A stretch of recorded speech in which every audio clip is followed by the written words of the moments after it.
Velkommen til Forsvarsmagasinet. Det er en særlig tid, vi lever i. USA har netop angrebet iranske mål. Israel fortsætter sine operationer, og krigen i Ukraine raser videre. Samtidig gør NATO klar til et historisk topmøde med et forslag om hele 5% af bruttonationalproduktet til forsvar. Og herhjemme går det stærkt. Danmark investerer massivt via accelerationsfonden. Verden forandrer sig, og i dag stiller vi skarpt på 5 historier, der hver især viser, hvordan forsvar og sikkerhed er blevet hverdagens alvor. It's 2 in the morning. A peaceful night. The city is asleep. Not much happening here. And there's a reason for that. Because it's all happening here. At this very moment, thousands of soldiers are on watch, deployed to battle groups and working around the clock. Dozens of fighter jets are standing by, ready to launch within minutes of alert. Naval fleets patrol the seas, guarding our territory above and below the waves. We live in uncertain times, but we can rest assured that our way of life is protected. NATO has kept us safe for 76 years and counting. As we face growing security threats, the alliance is rising to the challenge. We are taking action now to make NATO stronger. We will need more resources, forces and capabilities so that we remain prepared to face any threat and can pave the way towards a more peaceful future.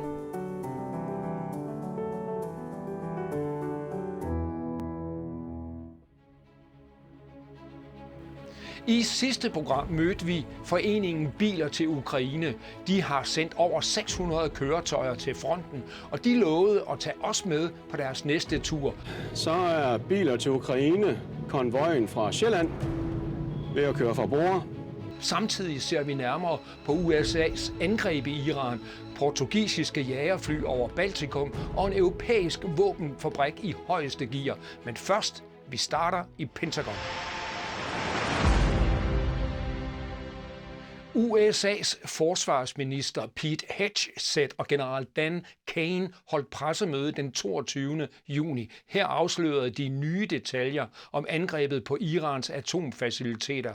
Et angreb, der ifølge Pentagon var målrettet, nødvendigt og vellykket. Last night on President Trump's orders, U.S. Central Command conducted a precision strike in the middle of the night against 3 nuclear facilities in Iran.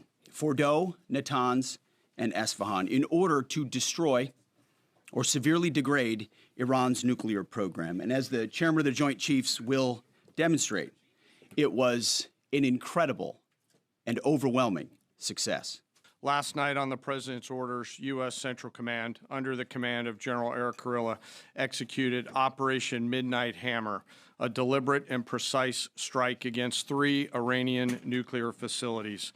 This was a highly classified mission with very few people in Washington knowing the timing or nature of this plan. I'll refer you to the graphic on the side as I walk you through some of the operational details. At midnight Friday into Saturday morning, a large B-2 strike package comprised of bombers launched from the continental United States.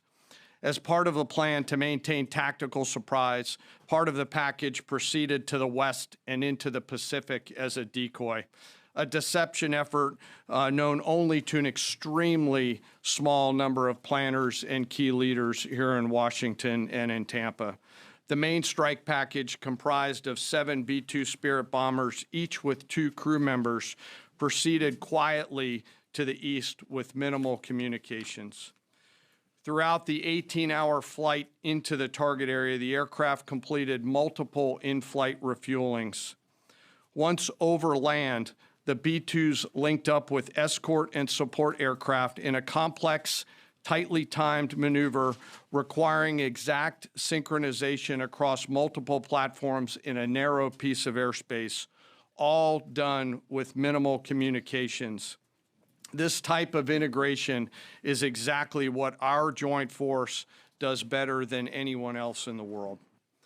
At approximately 5 p.m. Eastern Standard Time last night, and just prior to the strike package entering Iran, a U.S. submarine in the Central Command area of responsibility launched more than 24 Tomahawk land attack cruise missiles against key surface infrastructure targets at Isfahan. As the Operation Midnight Hammer strike package entered Iranian airspace, the U.S. employed several deception tactics, including decoys, as the fourth and fifth generation aircraft pushed out in front of the strike package at high altitude and high speed, sweeping in front of the package for enemy fighters and surface-to-air missile threats. The strike package was supported by U.S. Strategic Command, U.S. Transportation Command, U.S. Cyber Command, U.S. Space Command, U.S. Space Force, and U.S. European Command. As the strike package approached Fordo and Natanz, the U.S. protection package employed high-speed suppression weapons to ensure safe passage of the strike package, with fighter assets employing preemptive suppressing fires against any potential Iranian surface-to-air threats. We are currently unaware of any shots fired at the U.S. strike package on the way in. At approximately 6:40 p.m. Eastern Standard Time, 2:10 a.m. Iran time, the lead B-2 dropped two GBU-57 massive ordnance penetrator weapons on the first of several aim points at Fordo. As the president stated last night, the remaining bombers then hit their targets as well, with a total of 14 MOPs dropped against two nuclear target areas. All three Iranian nuclear infrastructure targets were struck between 6:40 p.m. and 7:05 p.m. Eastern Time. Again, that's about 2:10 in the morning local time in Iran, with the Tomahawk missiles being the last to strike at Isfahan to ensure we retain the element of surprise throughout the operation. Following weapons release, the Midnight Hammer strike package exited Iranian airspace and the package began its return home. We are unaware of any shots fired at the package on the way out. Iran's fighters did not fly, and it appears that Iran's surface-to-air missile systems did not see us.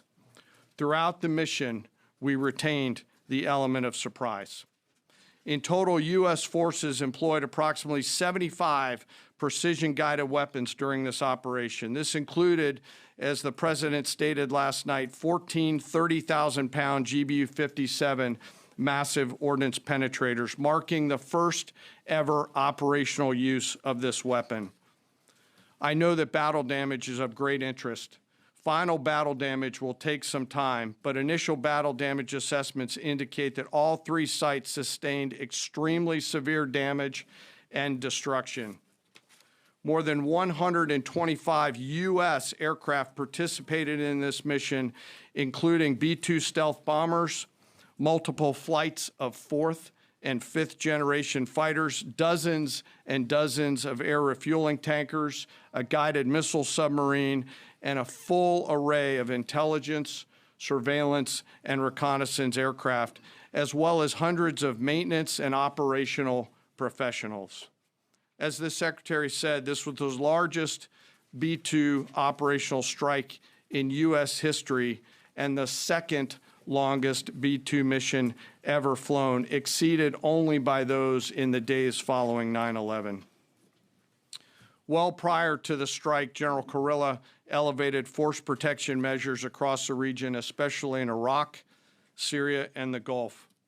Our forces remain on high alert and are fully postured to respond to any Iranian retaliation or proxy attacks, which would be an incredibly poor choice. We will defend ourselves. The safety of our service members and civilians remains our highest priority.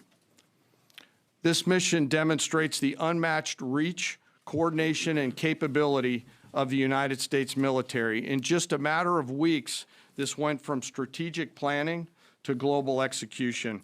This operation underscores the unmatched capabilities and global reach of the United States military. As the President clearly said last night, no other military in the world could have done this. I join the President and the Secretary in being incredibly proud of the air crews, naval forces, cyber operators, planners, and support teams, and commanders who made this mission possible. It is their skill, discipline, and teamwork that makes this operation possible. I am particularly proud of our discipline related to operational security, something that was of great concern to the President, the Secretary, General Kurilla, and me, and we will continue to focus on this. As we stand here this morning, many assets are still airborne, and we have hundreds deployed. I ask that we keep our warfighters on their way home and our deployed service member in our thoughts. Our joint force remains ready to defend the United States, our troops, and our interests in the region. Thank you very much. Situationen i regionen er fortsat spændt, og hele verden følger med. Over Baltikum ser det fredeligt ud, men i virkeligheden er luftrummet under konstant overvågning. Siden maj har portugisiske F-16-fly patruljeret fra Amari-basen i Estland. Det er første gang, at Portugal flyver fra en estisk base, og opgaverne er klar. Beskyt NATO's østflanke 24 timer i døgnet. The skies above the Baltic may seem quiet, but they are constantly guarded. Since late May, Portuguese fighter pilots have been flying patrol missions out of Amari Air Base in Estonia. Their mission, to secure NATO airspace as part of the alliance's Baltic air policing effort. Portugal's detachment replaced an earlier rotation that began in April, marking the very first time Portuguese F-16s have operated from Estonian soil. The Baltic states, Estonia, Latvia, and Lithuania, do not operate supersonic fighter jets capable of intercept missions. That's why NATO allies step in, rotating aircraft and personnel to defend the airspace 24/7, 365 days a year. With 4 F-16 Fighting Falcons and around 80 personnel, the Portuguese detachment stands ready to respond within minutes. Their task is to identify aircraft that lose communication or fail to follow international flight rules, including Russian military jets that refuse to identify themselves. The Portuguese Air Force, Força Aérea Portuguesa, has a long-standing role within NATO. With about 5,000 personnel, the force operates a fleet that includes transport aircraft, surveillance planes, and its flagship fighter, the F-16. The F-16 is a fast, maneuverable, and combat-proven aircraft. In Portuguese hands, it now plays a key role in defending NATO's eastern flank, high above the Baltic Sea. NATO air policing is a peacetime mission, but make no mistake, it is also the front line. And today, Portugal is watching the skies. So we are here to protect the Baltic airspace, and we are on a posture of a quick reaction alert phase, and we are ready to scramble our F-16s in case there's a need to do that. So anytime we have, for example, a Russian airplane that is crossing in international airspace and is not responding to ATC commands, then in that case we need to scramble, go there, intercept the airplanes, interrogate them, and provide further information to NATO. Det er en fredsmission, men det er også NATO's frontlinje i luften. Krigen i Ukraine tærer på lagrene, og ammunition er blevet en mangelvare. Derfor går de nordiske lande nu sammen. Danmark, Sverige, Norge og Finland har indgået en historisk aftale med den norske producent nærmere. Målet er at tredoble produktionen af artilleri og håndvåbenammunition og sikre forsyninger, når det virkelig gælder. At a time when war is raging in Ukraine and Europe's security is once again under pressure, the demand for ammunition has grown explosively. Both NATO and the Nordic countries are ramping up, not just with soldiers and systems, but with something even more fundamental: shells, bullets, and production capacity. NATO's support for Ukraine is extensive. One of the key players is NATO's Support and Procurement Agency, NSPA. From here, deliveries of ammunition and military equipment are coordinated to both Allied forces and Ukraine's frontline troops. At the center of this effort stands a European industrial giant, Rheinmetall. Its largest facility is located in Unterlüß in northern Germany and employs more than 2,800 people. Here, everything is produced. From 155mm artillery shells and 120mm tank rounds to 35mm ammunition for the iconic Gepard anti-aircraft system. Today, Rheinmetall is a strategic linchpin in Europe's military support to Ukraine, and production is running at full speed. Responsibility is also being taken in the Nordic region. Denmark, Sweden, Norway, and Finland have signed a strategic partnership agreement with Norwegian ammunition manufacturer nærmere. The goal is clear: to triple ammunition production in the Nordic countries, and to build robust stockpiles and ensure rapid deliveries in a time when supply security has become a weapon in itself. The primary focus is on 155mm artillery ammunition and small arms calibers, ammunition that is being used heavily in Ukraine, where up to 26,000 shells are fired per day. But war takes a toll. Ukraine has faced periods when it could only fire fewer than 2,000 rounds per day, while Russia has significantly increased its own production. In all of 2023, EU countries managed to deliver only around 300,000 artillery shells to Ukraine. With the NATO agreement, the Nordic countries are now committing to joint procurement, shared development, and mutual use. This is not just about securing supplies. It's also about strengthening Nordic defense cooperation across borders. Because when crisis strikes, it's not enough to have the will to fight. You also need something to fight with. Aftalen åbner også op for fælles lagre, og det styrker det nordiske forsvarssamarbejde. Hvis krisen rammer, hvad gør vi så lokalt? Hvem har en plan, hvis strømmen går eller vandet stopper? En rundspørg foretaget af Danmarks Radio blandt flere hundrede grundejerforeninger viser, at næsten ingen har en beredskabsplan. Kun 4 ud af 536 svarer ja.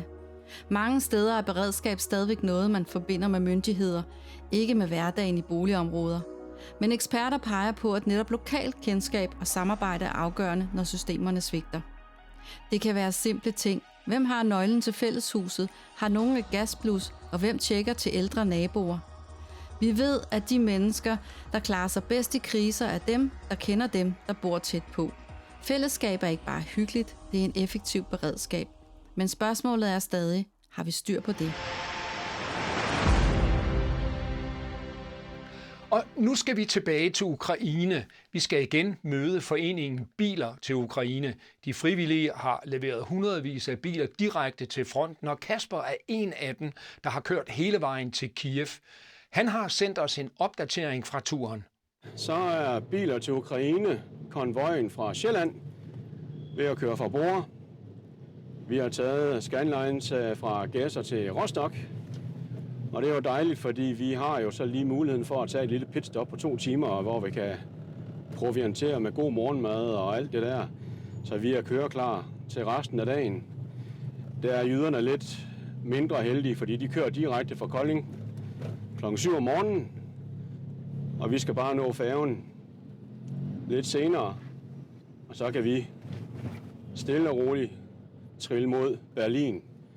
Og det er omkring Berlin, at jyderne og københavnerne stiger ud af bilerne for at give hinanden hånden og ønske hinanden god tur. Biler til Ukraine er kommet ind i Polen, og det har ikke været helt uden sine udfordringer. Vi kom igennem en lille landsby, fordi motorvejen var lukket af. Så skulle vi igennem en række polske landsbyer, grusveje og mindre heldige landeveje med huller i vejen og alt det der. Så det betød, at vores Ford Transit herovre, den mistede simpelthen bagdækket. Og når jeg siger mistede bagdækket, så var bagdækket, som var her før, det var simpelthen sprunget i luften. Så vi skulle køre ud på en markvej, hvor der var absolut ingen hjælp at hente, eller noget som helst. Der var en hel masse chauffører, som havde en høj kampmoral, om man så må sige. Vi fandt ud af med at bruge fliser og dundkraft og hammer og næsten også sejl for at få frigjort et reservehjul. Så skulle vi have baghjulet af, og det, da vi så skulle have sat reservehjul til, så sad det fast i en stålwire. Så den der stålwire, den kunne vi simpelthen ikke få klippet af, for vi havde hverken nedstryger eller boltsaks eller noget som helst med. Men det betød jo så, at der kom en rigtig, rigtig venlig polak, Rafał. Rafu, han stoppede sin SUV, og så spurgte han, har I brug for hjælp? Det havde vi sørme. Og så kiggede han på det. Så han vent lige 5 minutter, jeg skal lige køre hjem efter noget værktøj. Han kom tilbage, og inden for ganske kort tid, så har han både fået løsnet vores reservehjul, og så derefter har han så også hjulpet med at sætte det på igen. Det er altså en af de ting, som er fantastiske ved biler til Ukraine. De gange, hvor vi har haft uheld, så har der altid været en venlig sjæl, om det har været Tyskland, Polen eller Ukraine, der har simpelthen stoppet og hjulpet os. Så der er en eller anden højere magt, som synes, vi skal i mål. Biler til Ukraine på vejene her omkring midnat.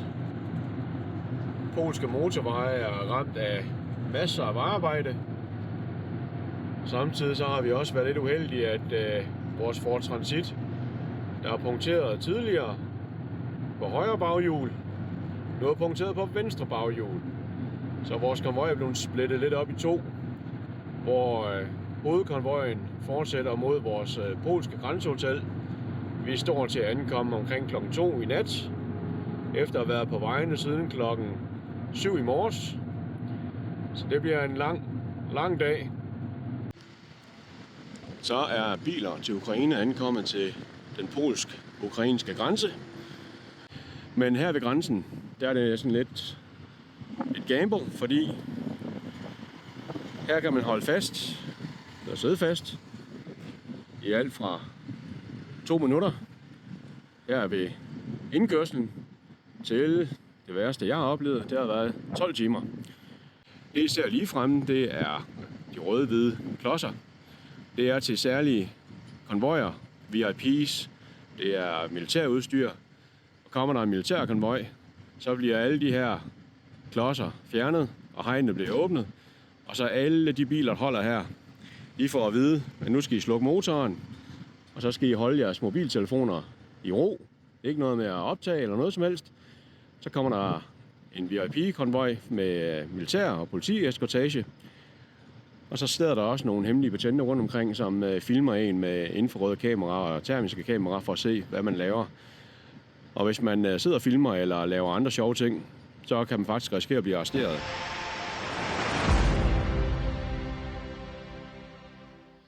Godmorgen her fra Lviv. Vi er i hvert fald dele af biler til Ukraine-konvojen er ankommet til den vestlige storby. Og det, der ligesom har sket her i løbet af natten, det er, at vi har fået et ufrivilligt stop, 2 af bilerne. Der er sket det, at vores gode Opel Movano her, den fik lige et sammenbrud. Men nu er vi blevet bukseret op til et værksted. Det skete sådan cirka en halv time før spærretid i går aftes, så det havde været virkelig spændende. Heldigvis så stoppede politiet, efter der var blevet ringet efter dem fra en lokal kvinde, der var så sindssygt dejlig hjælp og ringe efter både hendes venner og politiet, så vi kunne få bukseret bilen herop. Men bilerne kom til Kiev, hvor luftalarmer og droneangreb er dagligdag. Byen lever videre, og på kirkegårdene rundt i byen minder friske grave om de mange, der betaler den højeste pris. Efter ankomsten blev bilerne afleveret til den faste samarbejdspartner, organisationen E+, som står for kontrol og registrering og videre overdragelse til det ukrainske militær. Endnu en konvoj er afleveret, men arbejdet fortsætter. En ny er allerede på vej. Et imponerende stykke frivilligt arbejde, og vi planlægger at følge dem tæt igen til efteråret. Det var alt for denne udgave af Forsvars Magasinet. Vi er tilbage i eftersommeren med nye historier om sikkerhed og forsvar og den verden, vi står midt i. Husk, du kan se eller gense programmerne på DK4's streamingtjeneste og på vores YouTube-kanal. Tak fordi du så med, og husk, at historien formes fremtiden.